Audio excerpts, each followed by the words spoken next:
Bonjour à tous, bienvenue dans Contre-courant, espace de débat et de découverte intellectuelle à retrouver chaque mois en présence du philosophe Alain Badiou. Aujourd'hui, nous recevons le démographe par qui le scandale arrive, Emmanuel Todd, avant même la parution de votre nouveau livre, Qui est Charlie, sociologie d'une crise religieuse. Il y a quelques semaines, un essai, je le rappelle tout de même, dédié à l'analyse sociologique des manifestations consécutives aux attentats de janvier. On a assisté à un véritable tir de barrage contre vos analyses et même contre votre personne. Je citerai pêle-mêle quelques titres récents de la presse pour qu'on situe le niveau de violence. Emmanuel Todd, quand un intellectuel perd les pédales. Manuel Valls dénonce les impostures d'Emmanuel Todd. Emmanuel Todd, intellectuel zombie. Le professeur Emmanuel Todd nous prend pour des charlots, etc., etc., ad libitum. Preuve, s'il en fallait, que la sacralisation du 11 janvier était en marche et qu'une véritable liturgie républicaine était en train de se construire autour de ces événements. Première question, Emmanuel Todd, est-ce que tout va bien? J'imagine qu'on n'écrit pas un livre comme ça pour soigner sa popularité. Oui, alors je crois que je dirais que c'est la continuation de l'esprit du 11 janvier, c'est-à-dire de l'illusion du 11 janvier, parce que ma situation réelle n'est pas ça du tout. D'abord, il y a une bonne partie de la presse que je ne vais pas énumérer, qui a tout à fait ouvert le débat, plutôt la presse de gauche d'ailleurs, mais c'est surtout que moi je vis avec mes emails, je vois les gens qui m'écrivent, c'est totalement décalé par rapport à cette ambiance hystérique. Je n'ai jamais reçu un courrier pareil. Je ne reçois quasiment que des messages de soutien dont je suis en train de faire l'analyse sociologique au deuxième degré. Il y a quelques petits messages, mais rarissimes, peut-être moins de 3% de reproches et aucun mail d'insultes. Donc moi, je vis dans un... Alors je sais, je vois bien, je reçois des SMS d'amis qui me disent « ça va, tu tiens le coup ». En fait, je vis dans un monde parfaitement paisible, je vois des gens très gentils dans tous les couloirs des rédactions, etc. Et j'ai plutôt l'impression de servir de révélateur, ou plutôt de point de repère pour des milliers ou des millions de personnes auxquelles on a fait fermer leur gueule. Donc je veux dire, cette espèce de crise, je ne la ressens pas du tout. Alors c'est très intéressant d'ailleurs parce que ces gens qui m'écrivent, moi j'étais habitué à avoir un certain soutien de jeunes français d'origine maghrébine totalement assimilés, puisqu'à l'époque de Sarkozy, je gueulais contre le président, je gueulais contre l'islamophobie. Alors, j'ai quelques mails de cet ordre, ce qui est logique puisque je plaide pour un accommodement avec l'islam, mais l'écrasante majorité de ce que je reçois comme mail, c'est des Français de chez Français, et visiblement des gens des classes moyennes, en fait. Oui, donc je ne sais pas comment dire, je ne peux pas au stade actuel faire encore l'analyse sociologique, mais je veux dire, rassurez-vous, ma vie est très paisible, je suis très entouré de plein de Français qui m'aiment. Par contre, je pense que les gens qui m'attaquent devraient faire attention à leurs fesses, parce que c'est pas trop sûr qu'ils représentent tant que ça dans la société française dans cette réforme. Alors, entrons dans le vif du sujet et partons de votre constat, Emmanuel Todd.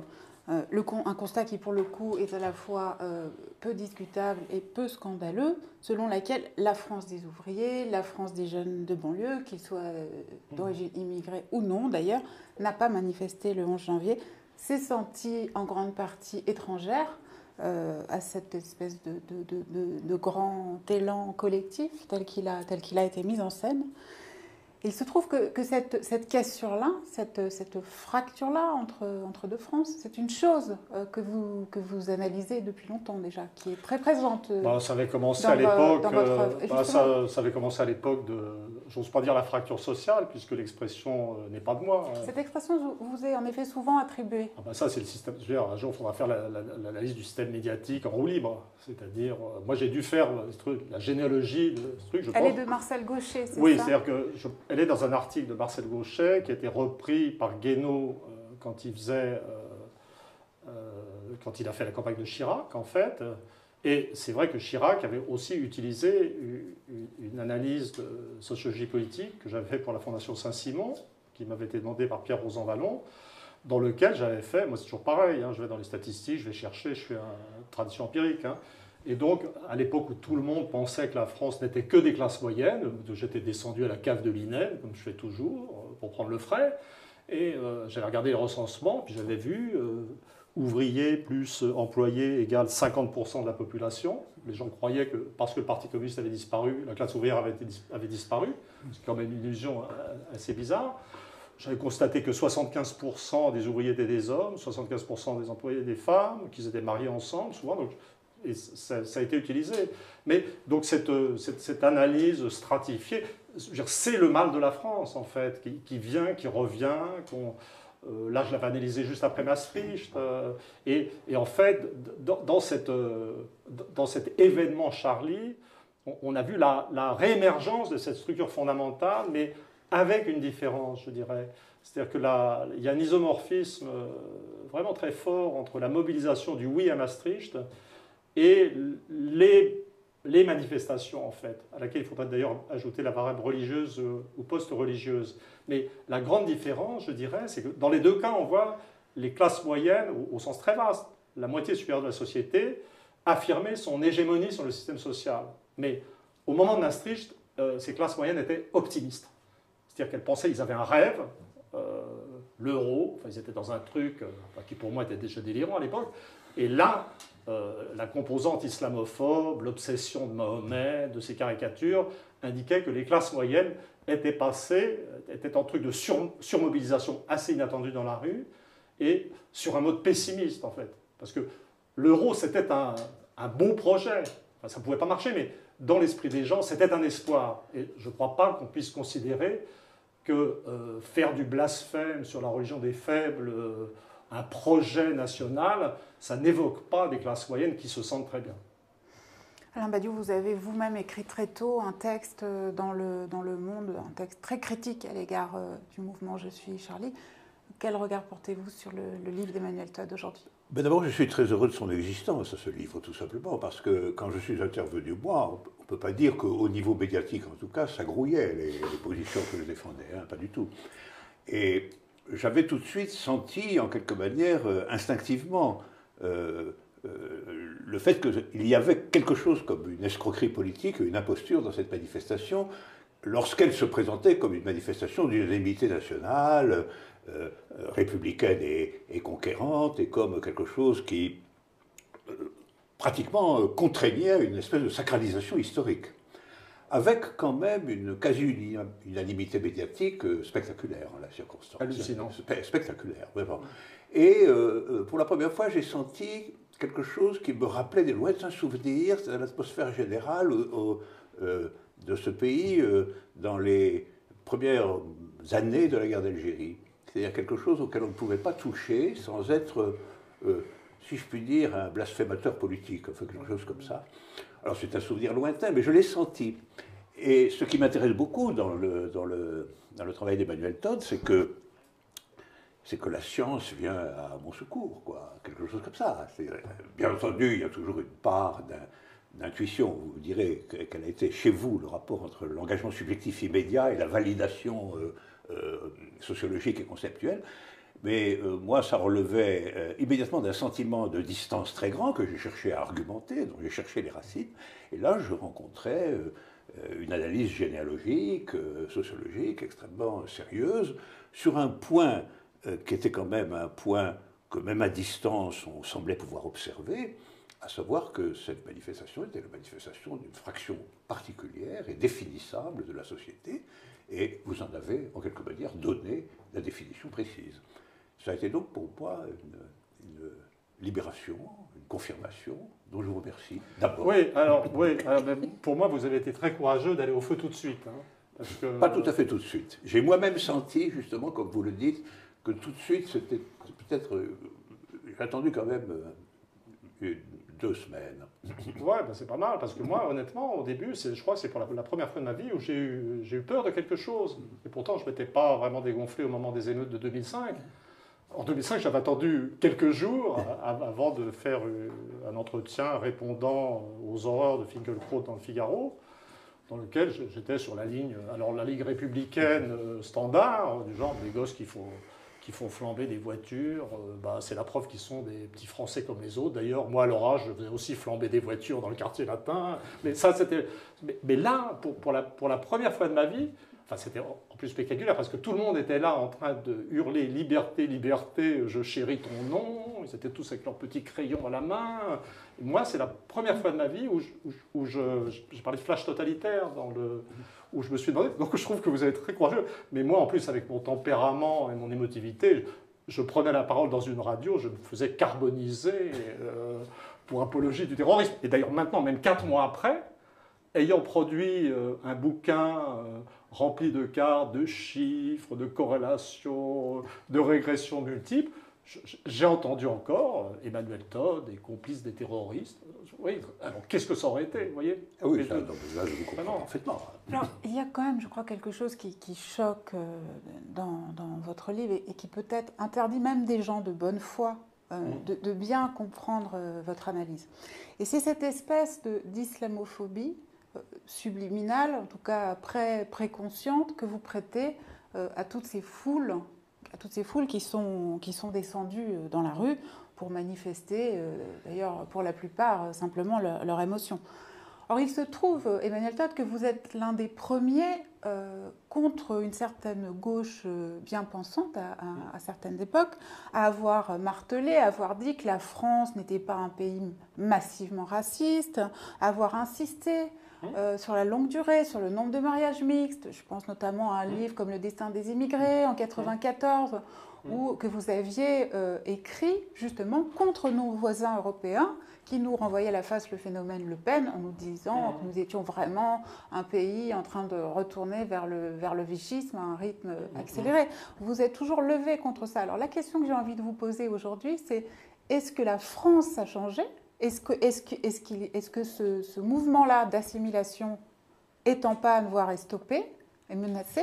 Ou est-ce que c'est votre vision qui est en train de muter sur ces choses-là ? Alors, c'est difficile d'en parler rapidement. Si je devais synthétiser rapidement, j'ai l'impression qu'au niveau des milieux populaires, le taux de mariage mixte reste extrêmement élevé, en fait, mais il n'a pas augmenté depuis 1992. 1992, c'est les chiffres que j'ai utilisés dans Le destin des immigrés, qui est publié en 1994. Pour moi, ce qui est nouveau, c'est ce qui se passe dans les classes moyennes. Et c'est ça qui m'inquiète vraiment. J'essaie de distinguer rigoureusement l'arabophobie, qui est les problèmes des milieux populaires qui sont effectivement au contact des populations immigrées, qui font le boulot de l'assimilation, en fait, de l'islamophobie, qui est quelque chose qui s'est développé plutôt depuis 2000-2005, et qui représente quelque chose de nouveau, et qui, effectivement, m'a conduit à, pour la première fois de ma vie, faire un livre noir sur mon propre pays. Je suis un patriote de gauche, naturel, pas particulièrement excité, mais là, j'ai vraiment eu peur. Et l'une des choses que je ne comprends pas maintenant, c'est, on me dit, mais quand même, non, c'est vrai qu'il y avait des tas de gens sympas dans la foule. En plus, de toute façon, c'est forcé, c'est mon milieu. Je veux dire, je dénonce les classes moyennes, mais je veux dire, moi, je suis une caricature de petits Français des classes moyennes. Tous les gens autour de moi sont allés manifester. Enfin, j'ai aussi entendu d'ailleurs quelques bizarreries islamophobes très proches dans mon environnement de copains, etc. Mais bien sûr, ils étaient sympas, bien sûr, ils avaient les valeurs de la République, d'un côté, c'était dit, mais je ne comprends pas comment la dimension islamophobe ou islamo-obsédée, je ne sais pas comment dire, peut être niée, puisque le thème était la liberté et très vite le devoir de faire des caricatures de Mahomet. Tous les gens qui étaient là avec leurs crayons parlaient de caricatures. Dans l'esprit de tout le monde, les caricatures dont il s'agissait, c'était celles du prophète Mahomet, personnage central de l'islam et de la religion d'un groupe dominé, en fait, dans la société, même s'il est beaucoup plus divers qu'on dit. Donc, je ne comprends pas cette espèce de fureur, de dénégation dans lequel l'idée qu'il y avait un élément islamophobe, je ne comprends pas. Vous voyez, je ne sais pas comment dire au point où j'en suis. J'ai l'impression de tourner en rond sur ce sujet. On va revenir peut-être plus précisément sur la question du blasphème. Je voudrais dire, une remarque que je me suis faite en vous lisant, c'est que j'aurais moi, mais je suis loin d'avoir les appuis scientifiques qui sont les vôtres, j'aurais une vision au plus long cours de l'islamophobie. Je me souviens avoir été extraordinairement frappé lorsque, à propos de la question de l'immigration, Fabius, à cette époque Premier ministre, on est donc bien avant 2000 et 2005, avait dit que Le Pen posait les vrais problèmes en ce qui concerne l'immigration, mais n'avait pas les vraies solutions. Ensuite, on a vu tout de même, dans les comportements policiers, toute une série en réalité de meurtres à ciel ouvert, appelons-les comme ça, qui avaient quand même indiqué qu'il y avait là un véritable problème. Contrairement à vous, je n'ai pas du tout approuvé la loi sur le foulard islamique. Je l'ai absolument perçue comme le point de départ d'une longue histoire, par elle-même pas forcément très significative, mais comme point de départ et point d'appui.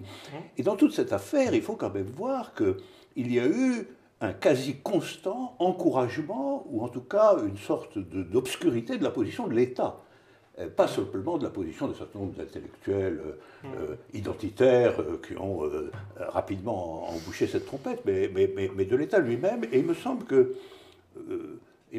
ce facteur-là, à mes yeux, crée une sorte de distance temporelle de la construction de ce que vous ne comprenez pas, qui trouve son origine plus loin, et son origine d'autant plus significative qu'elle a été largement partagée par la gauche gouvernementale. Alors je ne parle pas des courants d'opinion de la gauche, mais la gauche gouvernementale a tout de même très tôt donné des signes d'impatience, de singularisation, qui n'étaient pas peut-être islamophobes au sens strict du terme, mais qui quand même désignaient le groupe minoritaire concerné comme un problème national.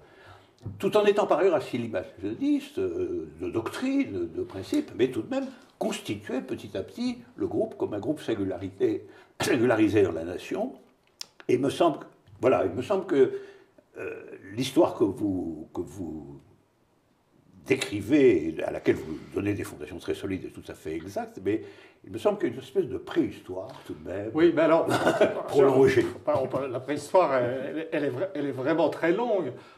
Puisque ça fait encore plus longtemps que la France a des problèmes avec l'Algérie et le Maghreb. Oui, non, mais ça bien sûr. On pourrait dire qu'il y a une population particulière, mais dans le bouquin, je parle des deux peuples avec lesquels la France a des rapports historiques compliqués, les Allemands et les Arabes, en fait.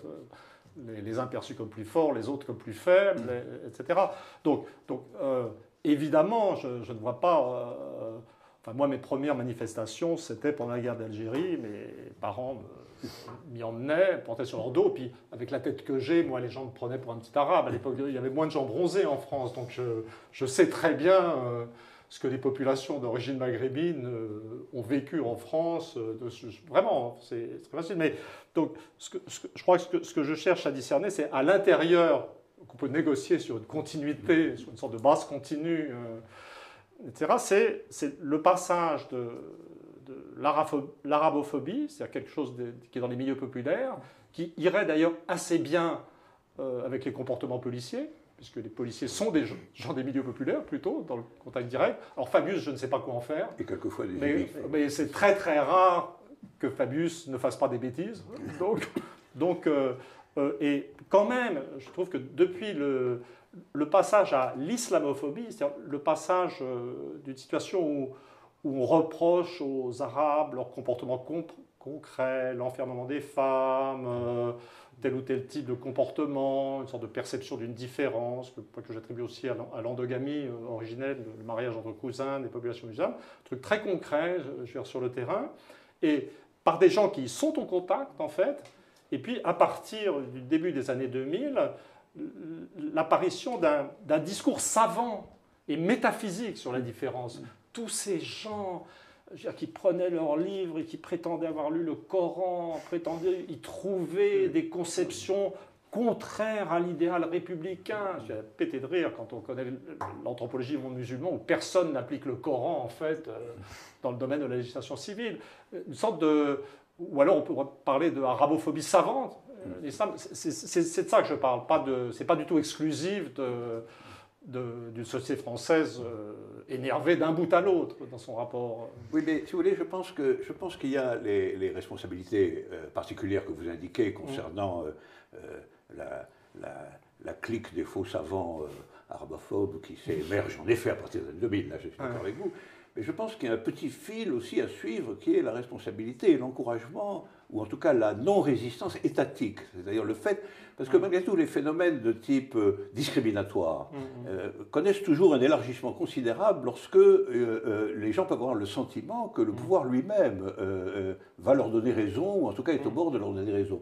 Et tout de même, les lois concernant les restrictions de l'immigration, les lois successives concernant ces populations-là, ce sont quand même des décisions politiques, ce sont des décisions de l'État. Elles doivent faire partie, me semble-t-il, de la généalogie qui autorise, en quelque manière, de façon neuve, ce type de comportement. Je suis un assimilationniste assez dur, donc vous avez remarqué que moi j'étais favorable à l'interdiction du foulard islamique, qui pour moi n'est pas du tout un truc de fermeture et de rigidité, mais qui, c'est au-delà de l'histoire d'égalité de l'homme et de la femme. Pour moi, ça incarne, cette interdiction du foulard, ça incarne la préférence française pour l'exogamie et le mariage mixte. Parce que ça n'a pas fonctionné comme ça, franchement. Non, mais le foulard lui-même interdit dans les écoles, etc., ça a bien marché, ça n'a pas posé tellement de problèmes. C'est qu'ensuite, on est passé...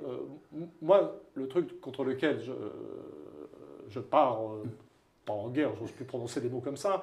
Nous luttons tous pour la paix civile. Vous partez en paix, en réalité. Voilà, c'est ça, absolument. Une offensive pacifiste dans la société française. C'est qu'il y a autre chose, et cette autre chose pour moi, n'a plus autant de rapport qu'avant. Je dirais, je vais parler comme un religieux, on va croire que je parle de la présence réelle du corps du Christ dans l'hostie, mais n'a plus de rapport complètement ou fondamental avec la présence réelle des populations d'origine étrangère. C'est pour ça que dans le livre, j'ai cette analyse de la crise religieuse et je vois dans tout ça une dynamique religieuse, un épuisement de ce qui a remplacé la religion, à savoir la croyance en l'euro, en le veau d'or, cette anxiété, une sorte de dynamique qui n'a plus rien à voir avec la réalité concrète du problème de l'immigration. C'est vraiment... Justement, Emmanuel Todd, en tant qu'assimilationniste dur, comme vous venez de le dire... J'étais assimilationniste dur, maintenant je suis assimilationniste gentil. Est-ce que vous n'avez pas tendance à minimiser les problèmes que pose une religion intensément vécue, quelle qu'elle soit, l'islam en l'occurrence, à la République, au principe républicain lui-même? J'en viens à l'histoire. La République française, que ça plaise ou non, qu'on ait envie de l'entendre ou non à gauche, c'est construit sur le droit au blasphème. Les catholiques en ont fait les frais très violemment à certaines époques. Vous parlez longuement de la ville de Lyon, par exemple, dans ce livre, qui est pour vous le prototype même de la ville hantée par les fantômes catholiques. Quand on sait que sous la Révolution, le mitrailleur de Lyon, Fouché, faisait distribuer publiquement des hosties aux âmes pour briser symboliquement le catholicisme, on se dit, est-ce qu'en termes, je termine juste par une question, est-ce qu'en termes de violence symbolique, il n'y avait pas quelque chose d'aussi extrêmement grave et du même ordre finalement que les caricatures de Mahomet? Est-ce que finalement, et je vous laisse tout de suite la parole, je m'excite parce que ça va être bien.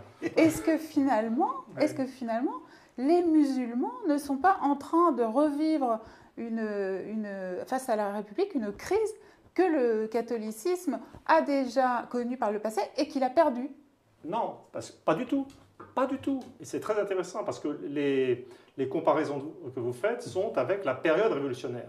C'est-à-dire dans une phase de maximum d'intensité, dans un affrontement métaphysique de haut niveau entre la Révolution, qui ne croit plus en Dieu, et les catholiques qui croient toujours en Dieu. Une époque d'ailleurs où on parle d'athéisme.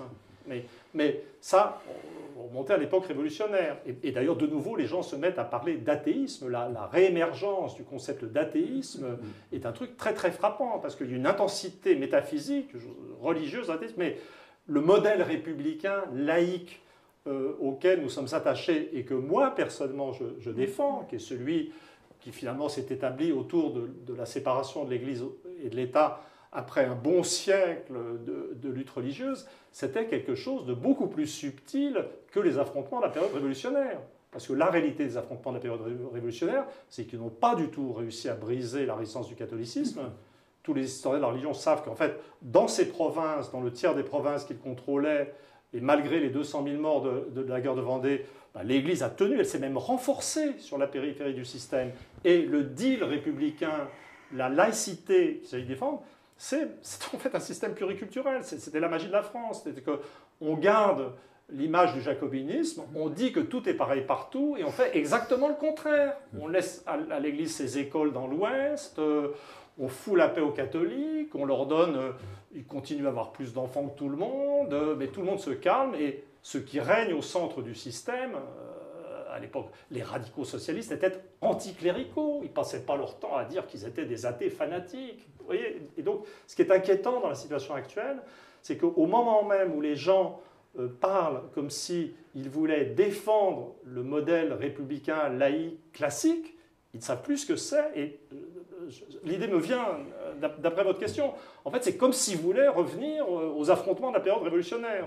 Et ça, et on sait, les affrontements de la période révolutionnaire, ils ont abouti à la solidification du catholicisme, là où il était. Donc, je suis très frappé, en effet, du point de vue du contraste historique. De ce point de vue-là, je opinerai dans votre sens, parce que si je remonte à ma propre jeunesse, qui n'est quand même pas si loin que ça historiquement, je constate que dans ma propre jeunesse, la présence du christianisme, du catholicisme ne faisait aucun doute, ne posait aucun problème dans le lycée lui-même.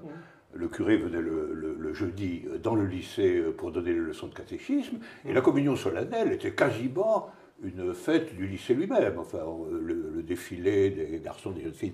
Donc c'est vrai que c'était en réalité un accommodement, un compromis véritablement, alors que là, je suis d'accord avec vous, c'est comme si on cherchait l'affrontement et pas du tout le compromis. Comme si d'une certaine façon, cette religion infiniment moins installée et offensive que l'était le christianisme au long cours dans ce pays, religion, comme vous le rappelez, religion des faibles et des minoritaires, d'une communauté minoritaire, comme s'il constituait une espèce de défi historique, politique, social, comme si nous étions en période où rien n'était plus urgent qu'un hyper-laïcisme, en réalité, bien plus extrémiste que celui des années 1900, et qui, en effet, moi, me paraît une singularité idéologique qu'il faut éclairer. Pourquoi constitue-t-on aujourd'hui comme problème central de la France, alors que la France a beaucoup d'autres problèmes, on reviendra sur ce que c'est que la France, motif important de votre livre, après tout, mais beaucoup d'autres problèmes, pourquoi celui-là a-t-il été constitué, et à mon sens, non pas seulement sur la base des mécanismes profonds que vous indiquez, les distributions familiales et l'espèce de basculement d'une partie des classes moyennes à propos des valeurs d'égalité, un thème très important de votre livre et qui moi-même m'instruit beaucoup, mais d'une certaine façon, comme si c'était une question idéologique, politique, métaphysique, fondamentale, et comme s'il fallait courir à la défense de la République en face de quelque chose qui, par rapport à ce que pouvait être la force et la puissance de l'Église catholique jusqu'au milieu du siècle dernier, paraît tout de même ne poser que guère de problèmes décisifs.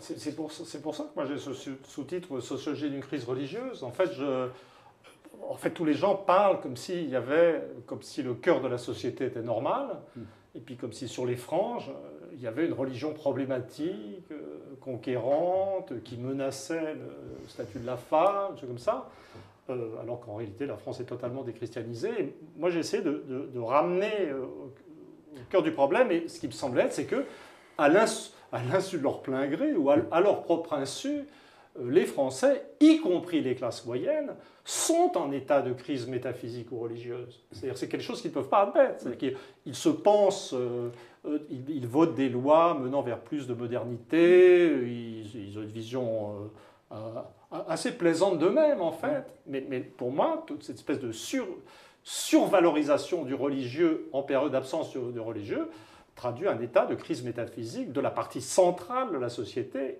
et des classes moyennes.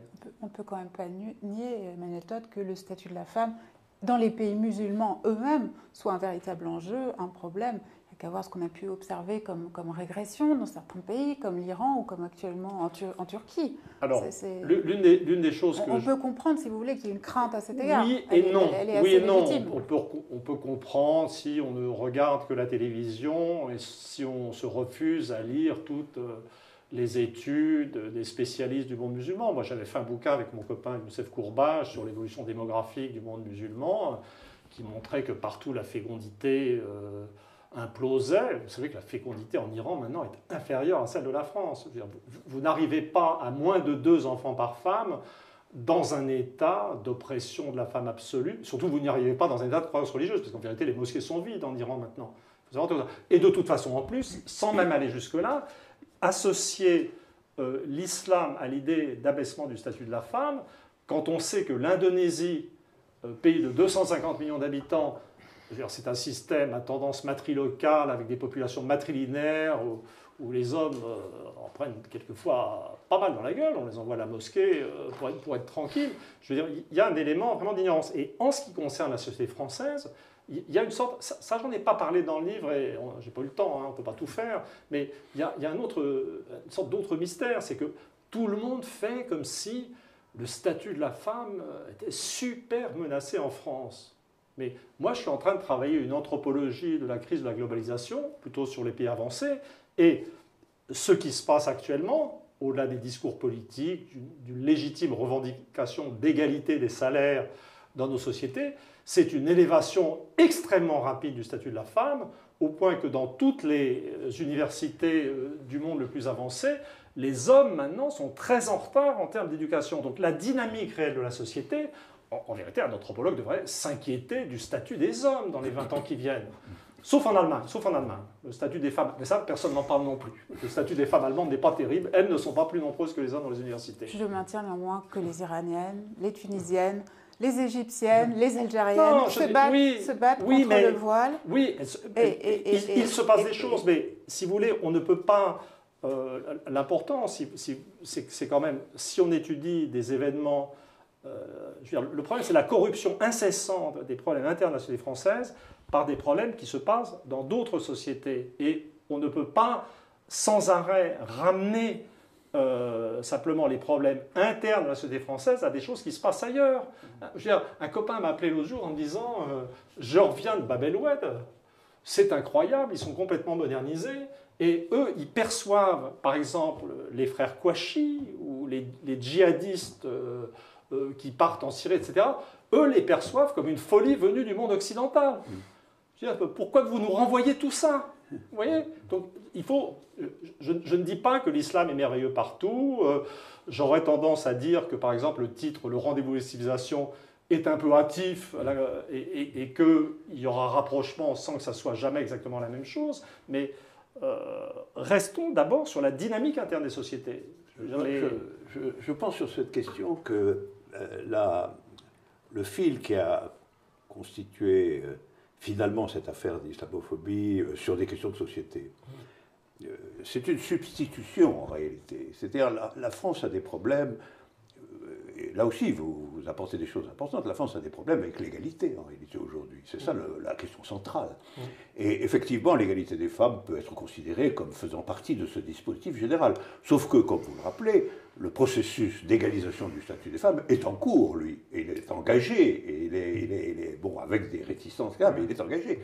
Et moi, j'ai le sentiment qu'on ouvre des fronts égalitaires latéraux, comme ça, de façon à détourner l'attention du cœur de la question, qui est le basculement inégalitaire produit, à mon sens, par l'effondrement du monde communiste, au sens global du terme, et qui ravage quand même, lui, réellement, progressivement, la société, y compris dans la médiation européenne, etc., etc.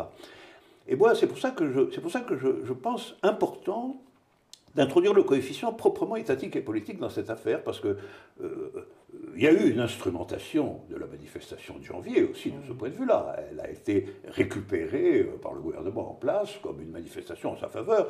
C'est quand même assez curieux de voir après les gens suivre à la trace si cette manifestation allait augmenter la popularité en termes de sondage, comme si ça avait été l'enjeu véritable de la manifestation à la fin des fins. Les sondages favorables à Hollande.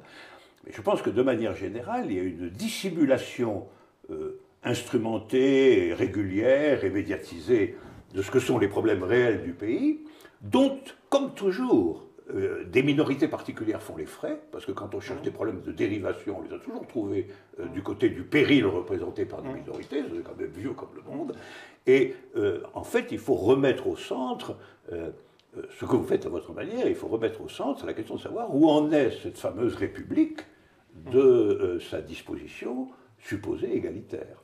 Et je pense que c'est le cœur de la question politique en France aujourd'hui, que les crises relatives aux minorités sont en un certain sens des faux semblants à cet égard, même s'il y a des inégalités réelles par ailleurs, et que finalement la manifestation de janvier, c'était une manifestation où on traitait de façon affirmative d'un certain nombre de valeurs et de principes, dans des conditions telles que, premièrement, on excluait la moitié de la population en réalité, non seulement réellement, mais à mon avis symboliquement tout autant, et où, deuxièmement, on faisait comme si le problème majeur de la France était l'existence d'une minorité religieuse, alors que, à mon avis, ça n'est pas un des problèmes fondamentaux de la France aujourd'hui, et que je suis confirmé dans cette idée par l'analyse que vous en faites. Donc, finalement, il y a dans cette affaire non seulement de sorte d'imposture, mais le mécanisme d'un faux semblant politico-idéologique dont les racines sont, à mon avis, assez lointaines. Ah, moi, c'est ce qui m'a le plus impressionné, c'est la façon dont, alors d'abord, l'espèce de surmobilisation des classes moyennes et supérieures qui indiquait un gros état d'anxiété, la capacité du système d'information à dissimuler la réalité sociale, qui était vraiment impressionnant pendant quelques temps, et je dirais ce phénomène de fusion des classes moyennes, où les notions de droite et de gauche, bon, il y a une grosse responsabilité de Hollande, du gouvernement, mais de fusion des classes moyennes, où l'important, c'était pas d'être de droite ou de gauche, c'était d'être au-dessus, en fait, parce que si j'entre dans votre préoccupation du politique, en fait, ce qui n'est pas dans ma manière, puisque moi je suis un élève de l'école des Annales, de Leroy-Ladurie, tout ça, et on ne m'a pas appris à m'occuper du politique, mais si je rentre dans votre préoccupation du politique,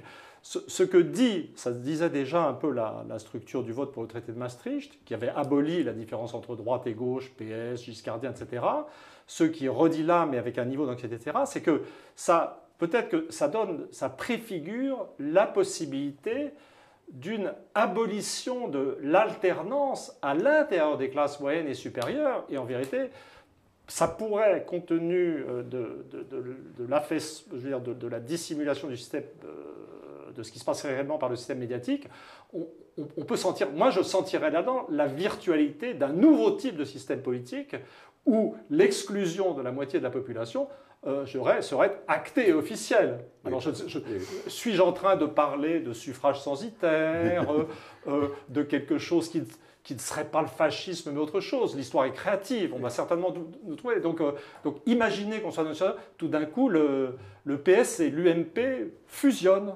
Pourquoi pas? Puisque c'est ce qui s'est passé, c'est ce qui se passe dans l'instant. Vous voyez, donc il y a une virtualité politique extrêmement menaçante dans cette fusion des classes moyennes. Mais ça, je suis absolument d'accord avec vous. Je pense que c'est en effet le processus en cours, le processus de classe, alors appelons-le par son nom, le processus de classe en cours sous-jacent au comportement politique de toutes les dernières années. Et après tout, là aussi, on pourrait dire qu'il y a un modèle allemand. Hein. Des gouvernements qui sont des gouvernements de collaboration entre les deux grands partis, l'Allemagne les a toujours convoqués dans les instants un peu difficiles de son histoire. Pourquoi pas chez nous?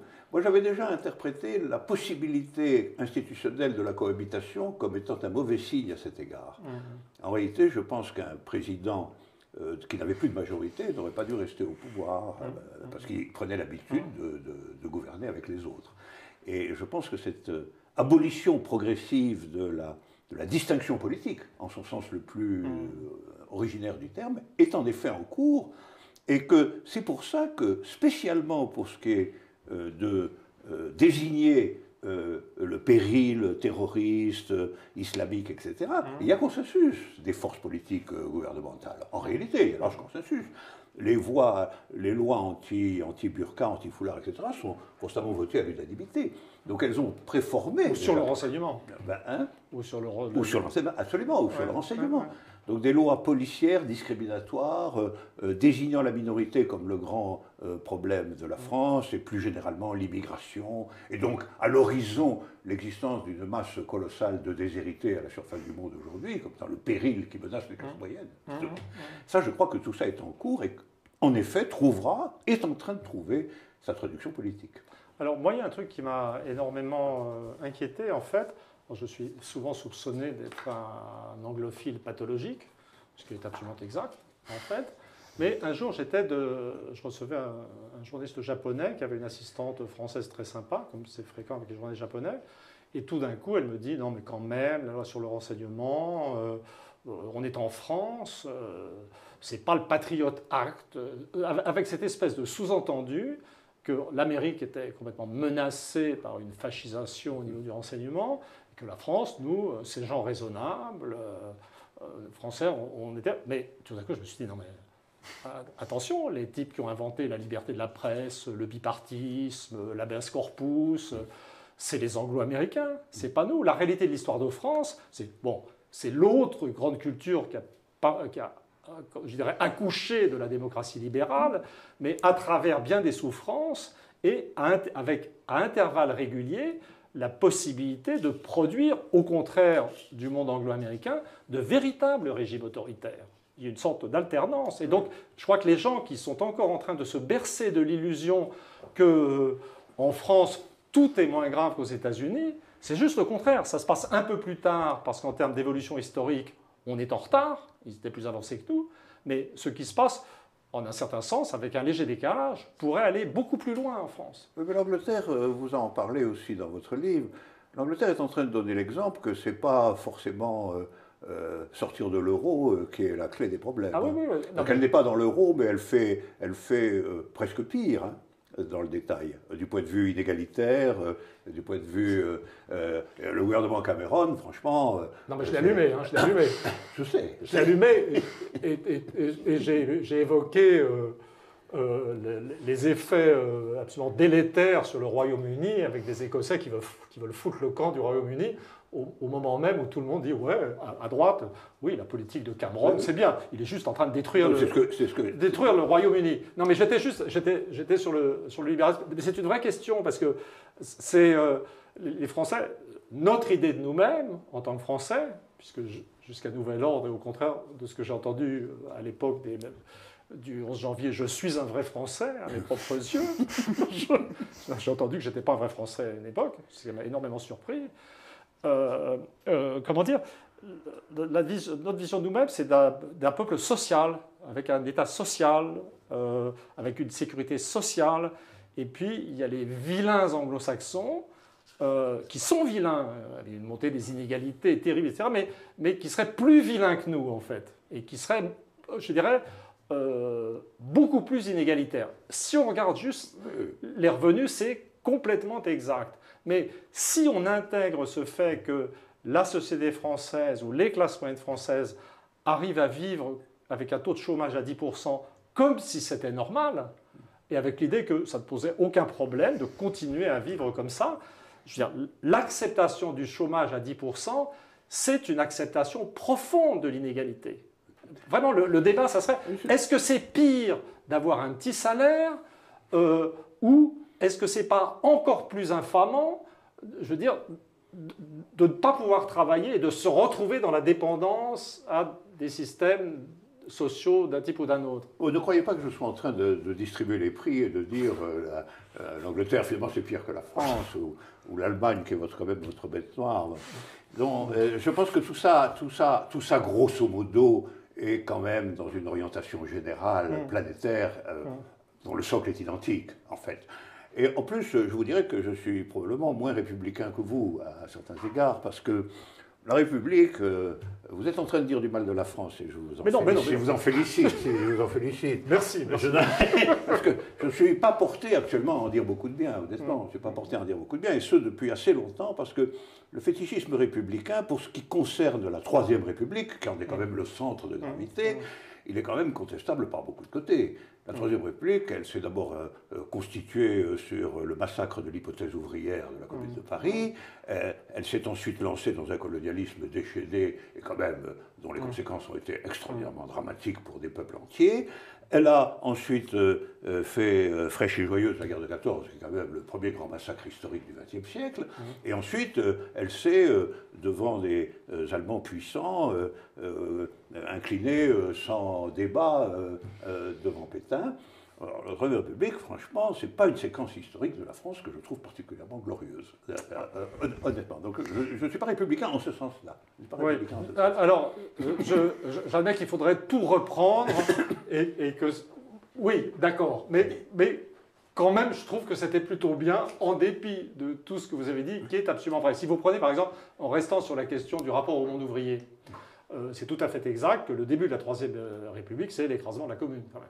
Et donc, il y a toujours eu cette question d'une exclusion. La question de l'exclusion du monde ouvrier ne date pas d'aujourd'hui. Et elle a pris une grande violence en France. Mais elle a pris une grande violence, mais au bout du bout, à cause de ce que j'analyse comme culture égalitaire centrale, les ouvriers finissent dans la République.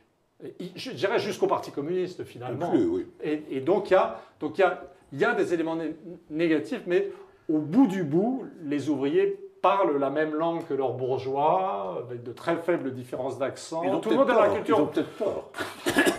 Oui, justement, pour prolonger la question d'Alain Badiou et peut-être d'ailleurs terminer sur cette idée de République, c'est vrai que contrairement à ce que pensent vos détracteurs, Emmanuel Todd, il y a une idée que vous, d'une certaine façon, vous partagez avec eux, c'est l'idée que le retour aux principes républicains pourrait résoudre notre crise, cette espèce de délitement national que l'on vit. C'est particulièrement frappant, je trouve, dans la conclusion de votre livre, voilà, qui d'une certaine façon, où vous énoncez un certain nombre de principes, qui d'une certaine façon, ne prenez pas mal le terme, mais pourraient s'apparenter à une forme de catéchisme républicain.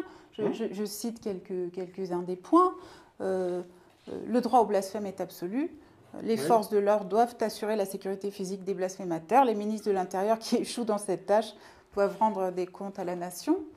J'ajoute la protection du droit au contre-blasphème. Au contre-blasphème, tout à fait. Le destin des Français de toutes origines est de vivre ensemble en tant qu'individus libres et égaux, ce qui impliquera dans un avenir qui n'a pas à être précisé la fusion progressive des groupes par la multiplication spontanée des mariages mixtes. Et vous insistez ensuite sur... le mélange des populations suppose l'effacement des différences religieuses et il faut l'admettre, une prédominance du scepticisme religieux et de la libre pensée. D'une certaine façon... Oui, mais c'est complètement logique. D'une certaine façon... si vous voulez, peut-être je termine sur cette question. En quoi la République que vous prônez est-elle si différente de la leur? Ah ben justement, c'est vrai, c'est moi, le républicain français traditionnel, et ce que je diagnostique dans ce livre, c'est que les types, pardon, c'est pas gentil de dire les types, les gens qui nous parlent de république, qui nous parlent d'athéisme, ceux que j'appelle les laïcistes radicaux, obsédés par l'islam, ce sont eux qui sont en train de s'éloigner du modèle républicain tout en se gargarisant du mot république. Ils sont en état de crise religieuse, ce sont des fanatiques, ils commencent à s'exciter quand une fille arrive avec une jupe longue. Dans ma génération, c'était les cheveux longs, je n'étais pas musulman. Et donc, c'est-à-dire que c'est ça, c'est-à-dire que l'orthodoxie, c'est moi. Et la fin du bouquin est un rappel de ce que la vraie tradition du scepticisme républicain, paisible, aimable. Et ce que dit fondamentalement le bouquin, c'est attention, on est en état de crise religieuse, on est une nouvelle religion, le laïcisme radical. Donc c'est complètement normal de mon point de vue. Et pour moi, Charlie et tout ce qui est autour, c'est pas du tout des valeurs traditionnelles. C'est quelque chose de nouveau et de très menaçant, mais qui se part comme d'habitude. De toute façon, c'est toujours pareil. Hein, les protestants, ils voulaient revenir à un christianisme plus traditionnel et plus pur. C'est-à-dire les mouvements révolutionnaires ou les mouvements religieux fondamentalistes, qui sont en fait des choses tout à fait nouvelles, se présentent, parés des habits de la tradition. Et moi, je rappelle la tradition contre le laïcisme radical. Oui, mais si le laïcisme radical est en fait une espèce de métastase idéologique d'un problème plus fondamental qui est celui de la capacité de la République à tenir la valeur d'égalité, le problème change un peu de nature. Et est-ce que dans l'histoire contemporaine de la République, passée, disons, comme repère la disparition ou la quasi-disparition du Parti communiste, est-ce que cette histoire de la République, véritablement, donne quelques indices que ce soit de la possibilité pour elle de respecter, de revenir, de réactiver la valeur d'égalité? Je ne le crois pas. Moi j'ai des raisons d'être pessimiste qui sont tout à fait fondamentales, puisque j'associe le déclin de la valeur d'égalité à des problèmes de stratification éducative. Oui. C'est-à-dire, pour moi, la République égalitaire qui fonctionnait, c'était,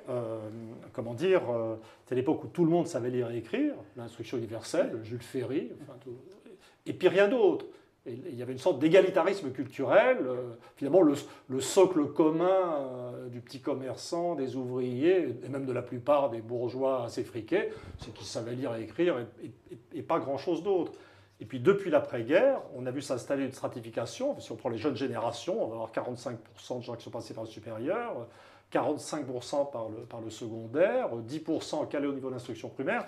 Et pour moi, c'est ça qui a miné la valeur d'égalité. Mais dire des choses comme ça, au-delà d'analyse, c'est mettre en évidence des valeurs très très lourdes et dont on ne voit pas très bien où est la force de rappel. C'est pour ça que pendant longtemps, j'avais des attitudes politiques que les gens ne comprenaient pas, puisque je militais avec l'idée que dans un système comme ça, si les élites qui nous gouvernent n'étaient pas un peu responsables et ne passaient pas à un niveau de conscience et de responsabilité supérieure, on allait avoir du mal à y arriver.